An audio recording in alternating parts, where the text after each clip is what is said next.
What is this nonsense? This is the intro song to the podcast King of the What Now.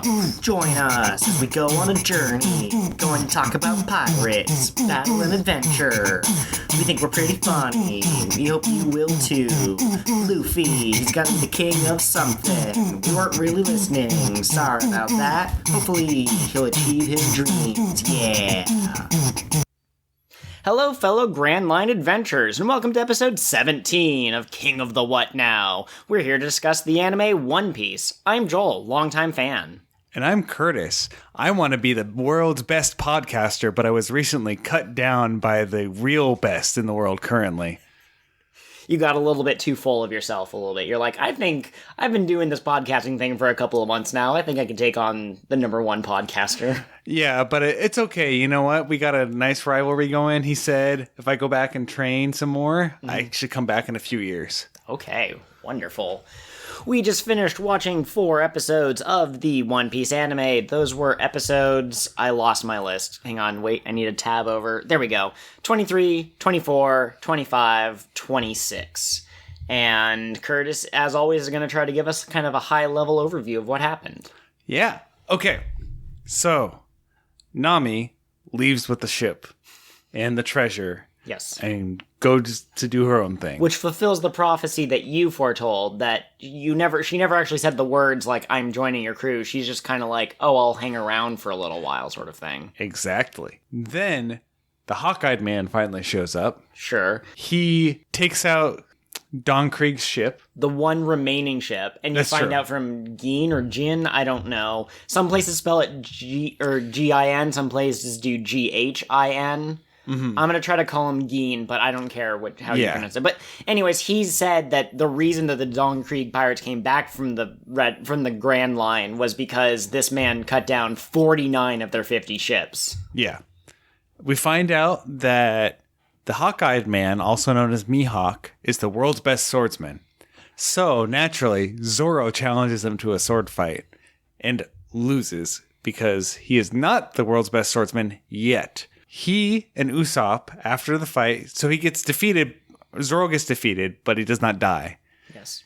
Usopp gets him on a smaller ship that is owned by the bounty hunter bros. Johnny and Yasaku. Yeah. And the 4 of them go after Nami. Meanwhile, Luffy stays behind with Sanji and the rest of the cooks because Kreig has decided to attack the restaurant now because Mihawk leaves. At this point, he is bored and tired and decides to go home. So, the Kreig pirates attack the restaurant. Included in this group is a man dressed in a bunch of shields with pearls on them. I don't actually remember what his name was. It was something pearl related. But his name was Pearl. Oh. Yes. Okay, well that's easy to remember. And his code word, or kind of like how Flashy, or Buggy does Flashy, his is refined. What a refined answer. He's a pomp. Yeah. There's some fighting with him, and then eventually he ends up hitting Sanji very hard over the head. That instigates a flashback, or as we've decided to call them, a flashy back. Yes. And we get some backstory for Sanji and how he met, I forgot his name. Zeph, thank you. And that instigates a flashback for Sanji and how he met Zeph, who was at one time a pirate. We get the backstory, we come back to the present day, and that's where we are. Yes, the last episode we watched was the flashback episode, the key moment where we learn about that. So that's the high-level summary. We're getting much better at kind of being concise with that, and we can just decide which details are interesting to us and which ones aren't. One thing that I would add is that we now seem to know what pirate it is that Nami kind of is interested in some way. She has a connection to, and that's the wanted poster she was looking at before she tricked Johnny and Yosaku off the Going Merry. The name is Arlong, and we'll be learning about him fairly soon. And it is not Oolong, no, which I keep thinking it is. That's a type of tea, right? Yes. Okay. Yeah, that is wonderful. What do you think of these overall episodes? And feel free to kind of single out the Zoro episode on its own. It felt pretty removed from the other 3. Yeah. So the Zoro episode I liked, naturally. because it sets him up clearly for the future. The one before that, so the first one we watched for this episode of the podcast, Yes. was a lot of exhibition, with the exception of Nami leaving, right? Exposition. Exposition. That's what I meant. That episode was a lot of exposition. Fantastic. With a P. Yeah. Okay. But the Nami thing is obviously important too. That's going to lead to something. And then let me think. So after that, we had the pirates attacking, which was interesting insofar as we start to see Sanji fighting for real, right? Yep. He's very strong. Yes. We just see the beginning of it, though. It wasn't like he hasn't gotten into a real confrontation yet. And the backstory episode for Sanji explains why he's at the restaurant and doesn't necessarily want to leave because he feels like he owes Zeph a debt. Right. Yeah, we were talking about that, and you were saying that it was kind of contradictory that Zeph wanted him to leave and Sanji wanted to stay. And so now we understand that there's very little that Zeph could do to convince Sanji that the debt has been repaid. Yeah. And we can talk about that more later. I don't know what order you want to talk about things in, but... No, go ahead. This is your podcast as well. Do you want to unwrap that right now? It's my podcast too? As well, yes. You can't just, unanimously make decisions. The chains came off, 10 episodes ago, and I feel empowered. Okay, yeah, so... Because originally I was like, you've got... Sanji wants to stay. And then Zeph's like, no, go ahead and go be a pirate, right? And he was being insulting, but I think that's just the way he is, right? I think that's how he expresses his love. Yeah. And now it makes sense because Zeph knows what Sanji's dream and aspiration is, which we find out from the flashback is to go find an area called the All Blue, an area of the sea where an area of the world's oceans where every species of fish, and then they also mention plants in that, all grow. So, fish from the East Blue and West Blue and North Blue and South Blue, you can find all of those species in the All Blue. And much like how every time Luffy mentions wanting to become the Pirate King, everyone laughs at him, they also kind of laugh at Sanji whenever he mentions it, because it's more or less a mythical place. It'd be like if my dream was to live among the fairies, people would be like, yeah, right, they don't actually exist. They're nice fairy tales, but that sort of thing. Yeah, I mean, they'd be wrong, but that's okay. Everyone knows that our secret fourth co-host is actually a pink fairy named Uma Luma Puma Duma.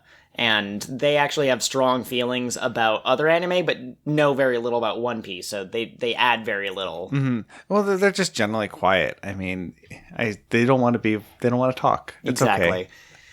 So I think it's interesting. So right now, I would say that we only know the dreams of 3 people on the crew. I'd say that we know Zoro's is to be the best swordsman, Luffy's is to be king of the pirates, and Sanji's is to find the East Blue. I don't know if Usopp has explicitly said, here's what I want to do. Yeah. I mean, okay, so his dream will eventually be to be a brave warrior of the sea.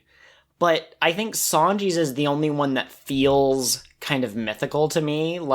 Yeah, it's hard to be the number one pirate, which is essentially what the king of the pirates is, and it's hard to be the number one swordsman, and it can be difficult for someone like Usopp to be brave, but you can at least understand the roadmap to getting there. Sanji's is, I want to find a place that might not be real. Mm-hmm.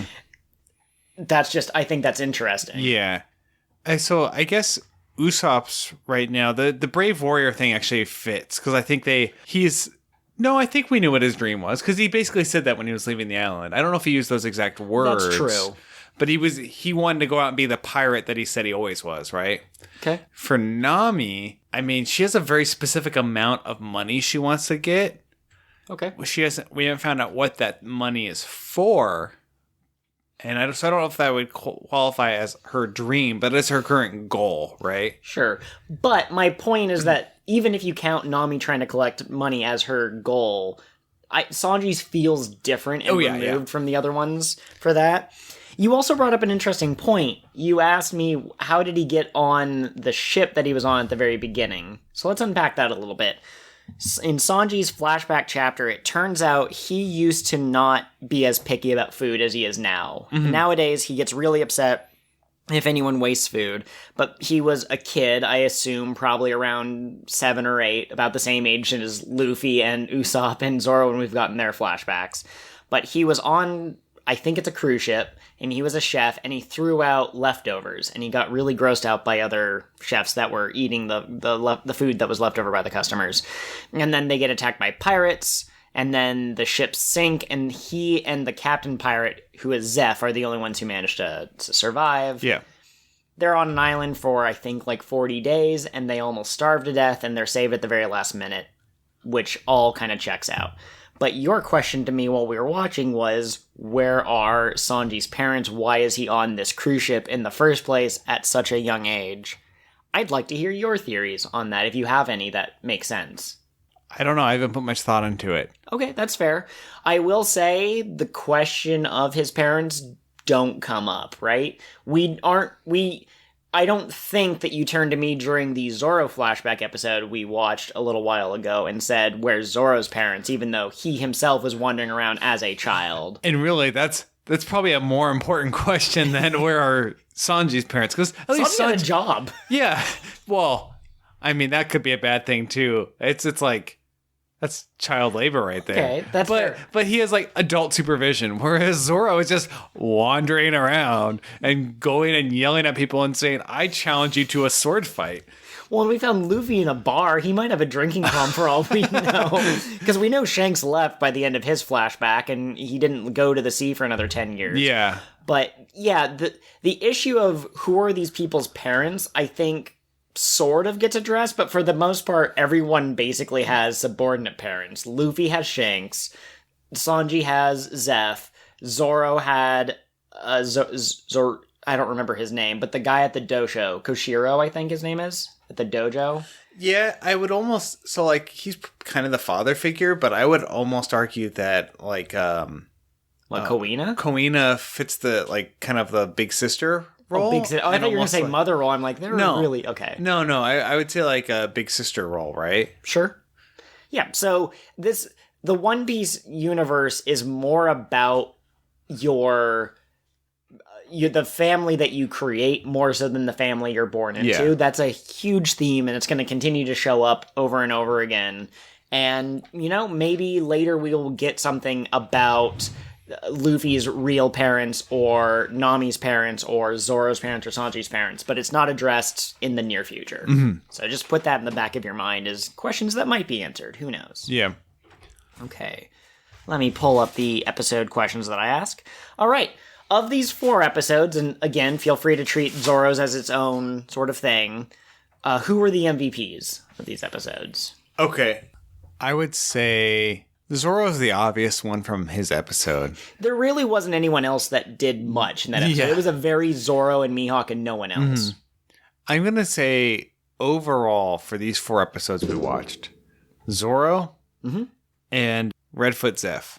Absolutely. Because Redfoot Zeph, I think, while he's definitely piratey in that, he also like shows a lot of compassion and strength in the way he treats Sanji, young Sanji, right? I agree, yes. Because, so we didn't talk about this, but so they end up on a deserted island, right? Yep. And I don't think we gave the details there. So they're on the island, and they've got 2 bags of quote-unquote food. And small bag for Sanji, big bag for Zeph. Yeah. And when Sanji complains, Zeph says, well, I need more food because I'm a grown man now. Just take your food and go sit on the other side of the island and watch for ships.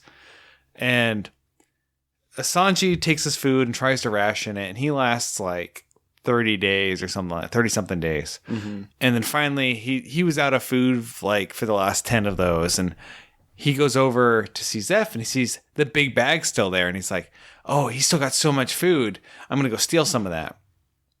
So he goes over, and he cuts the bag open, and it's just full of treasure. So you find out that Zeph actually gave Sanji all of their food, and he's been starving for the last month. Sure. Which is, I have no idea how he survives, but sometimes you kind of have anime logic where, the strength of his will sustained him or something like that. Mm-hmm. But yeah, we were talking about the subordinate parents of the different Straw Hat members. And I'm just going to treat Sanji as a Straw Hat member because it's very clear that Luffy wants Sanji on the crew. But Shanks and Zuina and Koshiro and Usopp's mom, they have different levels of impact on the Straw Hats in their flashbacks, but I'd say that giving up his food is the most parental thing we've seen so far. Like, that is the most sacrificial, charitable type of thing that he could have done. Yeah, definitely. Zeph gets huge points for me. I know Zoro's fight was pretty good, but immediately after, when it's clear that he's been cut across the from the shoulder to the hip by Mihawk and he falls in the ocean, Luffy immediately throws himself at Mihawk and gets himself stuck in the ship, and Mihawk goes, "What's your goal?" And Luffy goes, "King of the Pirates!" And Mihawk goes, "Well, that's gonna be pretty tough." That scene is my favorite moment from Luffy so far in the series, I think. Yeah. And I think also, it made me... Because initially, Mihawk comes in, and he's kind of this big, dangerous force in that. Pretty stone-faced, no expression type of stuff. Yep. But you end up with a lot more respect for him at the end. Because, one, he doesn't kill Zoro. Yep. Right? Because I think he realizes there's a huge skill gap still between them. But he respects Zoro for his determination and his dedication to the art. Yep. He sees that Zoro is basically like a seed that could grow into a great tree, so it's why stomp it out now? Yeah. And he also doesn't shoot down Luffy when Luffy says, "I want to be king of the pirates," right? He basically says, "Oh, you're even more, your goal is even higher than Zoro's was." But he doesn't say, "That's silly, you're not going to do that," right? Yep. So I think, he recognizes in both of these characters that they have the potential, even if their goals are lofty. And or at the very least, he respects their lofty goals, right? So I thought that was interesting. 100%. Mark my words. That's the right word. Not mock my words. Mark them. Mark them down on a piece of paper. Your words. Mark my words, I think we're going to get a flashback from Mihawk's perspective eventually, way near the end of the series, explaining, how he became the greatest swordsman, because, I don't think he just happened to just wake up one day and he was the best. I'm sure that there's a reason that he wants to be the best. And, crazy theory, there's no clue for this. This isn't in chapter 800 of the manga, but if he wants to be strong enough to do something, what if there's a demon monster and even Mihawk at his current level of strength can't kill it? Maybe he's looking for someone like Zoro who he thinks will surpass him, because maybe Zoro would be the strong enough one to cut whatever this thing is that needs to be cut. Yeah. Maybe Mihawk is at the best that he can be, but it's still not quite there. He's very interesting. He's very fascinating. And he's not going to go anywhere for a long time. Yeah. He even said so himself. He's like, "I will remain the strongest until you replace me. I won't let anyone else take this title from me," which is pretty lofty. Since we're working backwards, I don't know if you have a question there specifically about Nami leaving. But let's just go back to that. Yep. So like we mentioned earlier, so she, I don't remember if this was this episode of the podcast or last episode of the podcast. We talked about it. Yeah. So she has the wanted poster for Arlong, right? Yes. And I'm assuming that's where she took the ship. She's she's doing something with Arlong. She's probably going after him or something. I don't know. I mean, I guess a couple options. One, maybe the bounty on his head was the only one that was high enough for her to meet her mark or something. Sure. But anyways, so she took the ship to go after him. That is going to be the next arc after. We're done here? Yeah. Okay. I think it's pretty obvious because they have to get the Going Merry back. Yep. I'm curious, actually, because the reason Zoro and Johnny and Yosako and Usopp all left was because they weren't going to be able to see Nami. Eventually, she'd go over the horizon. But if they go over the horizon, what's Luffy going to do? I don't remember if that gets resolved. Maybe he just kind of guesses. Either that or maybe the original goal was they'd go catch Nami, get the ship back, and bring her back. Yeah. Oh, okay. Could be. Maybe they are literally dropping breadcrumbs into the water behind them and Luffy will follow that. I don't know if Luffy's smart enough to do that, but maybe that's what they're doing. Something else, too, that's pretty interesting. So as Nami leaves, and Johnny and Yosaka are like, "Oh, we got tricked and she left, and here's her final message to the crew," Zoro specifically says, "We don't need to go after her. Just let her go. She's a troublesome woman." Which I'd have problems with, even if they did decide to let Nami go, because she has the going Mary, and now they'd be shipless. But it is interesting that Luffy says, no, it needs to be her. She's going to be our navigator. I won't accept anyone else. Once Luffy makes his mind up about something, you can't change it. You'd have to try really hard. Yeah. I feel like in that way, he's still pretty childish, right? Okay, sure. Like, he's very, like, he makes up his mind quickly, and he's very stubborn about it. Once he's decided on a fact, that is the thing, right? Okay. I would say that it goes into his ability to understand people. I've been kind of making the jokes as we're watching these episodes that Luffy's good at psychological manipulation. Like, against Kuro, he managed to find the exact right thing to upset him. He managed to find the exact right thing to upset Buggy. He finds the exact right thing to kind of say to Zoro to convince him to join. So I would say that he has a good sense for people, and I think that he's met Nami, and now that they've spent, like, a couple of islands together, he's like, yeah, she's a great person. Maybe she has this thing about pirates. I think I can fix that. But once we fix that one problem, everything else about her is great, and I want her on the team.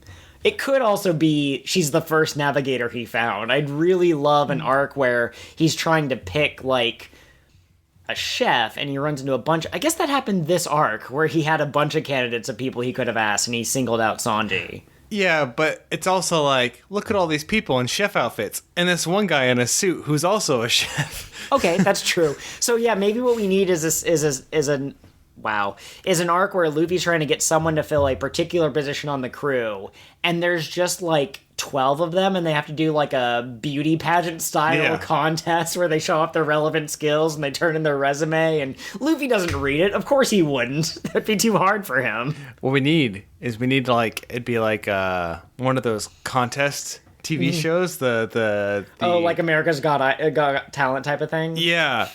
But it would be that. One Piece themed.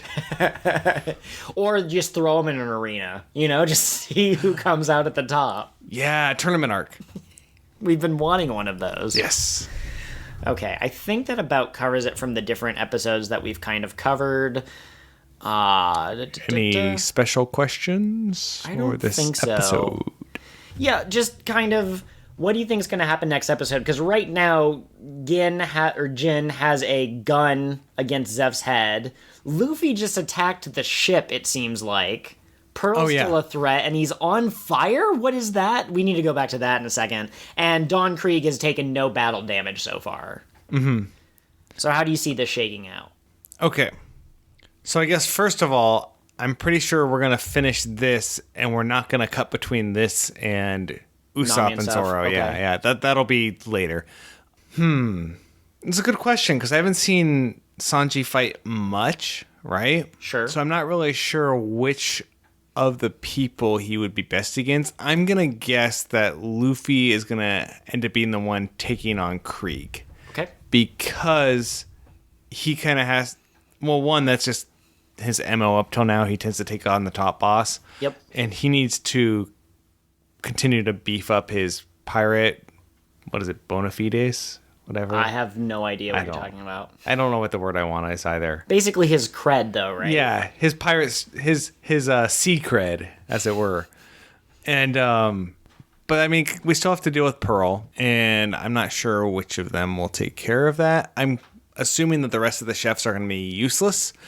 They were taken out pretty handily by Pearl. Yeah, and I guess they also have to deal with Gin, so that he doesn't kill Zeph, which will probably be the first thing they'd have to do. But Luffy could take care of that quickly. Yeah, with just one pistol. Yeah. Get gum pistol. Yeah. My assumption is that he'll probably talk him down, though. Okay. Yeah, that would make sense. Gin is obviously the most... what's the word I'm looking for? Twisted up. He's the most conflicted about what they're doing. The reason he took Zeph prisoner was because he wants them to lay down their weapons and just give up without fighting. He doesn't want anyone to be hurt. But Sanji doesn't seem to be taking that as an answer, so we'll have to see. Do you have any kind of ideas why Luffy might have attacked the ground they were standing on? Do you think that was a strategic move? Yeah, I'm not sure. So was Pearl still on fire, or was the platform still on fire? The platform was still on fire. I mean, maybe in his mind he wanted to get rid of the fire, though he was standing on the platform, so he's going to end up in the water too. and Luffy can't swim. Right. Yep. So we'll just have to see how that all unfolds. Really quickly, let's circle back to Pearl, because I forgot that. I wanted to talk about that. It turns out that ever since he was a kid, he's had the power to just set himself on fire when he gets mad. Like, what is that? Yeah. We should clarify, they don't actually say that ever since he was a kid, but they don't say that it's not true. Yeah, so I'm just going to assume. They say something about, like, whenever he gets mad. So as long as the Don Kreig pirates have known him, I guess they're just called the Kreig pirates. But anyways, ever since they've known Pearl, he's had the ability to just combust. Yeah. Okay. Yeah. That's a little strange. Well, it doesn't make sense. Because, like, I don't think he has a devil fruit power. But they said something about, like, the pearls being a special pearl that ignites or something. So I don't know if it's related to his armor or if it's him specifically or what it is. Mm-hmm.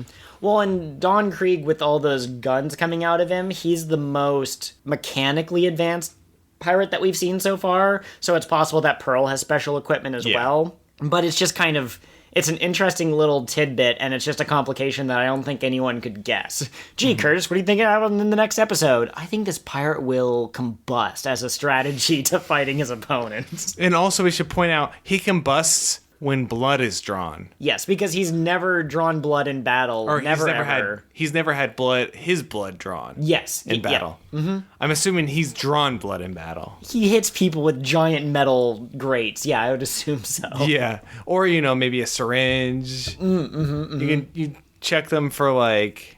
all kinds of diseases. It's helpful. He actually just throws nets at people and captures them, and they can't get up, so he just immobilizes them, but doesn't actually hurt any of his opponents. Yeah. Okay.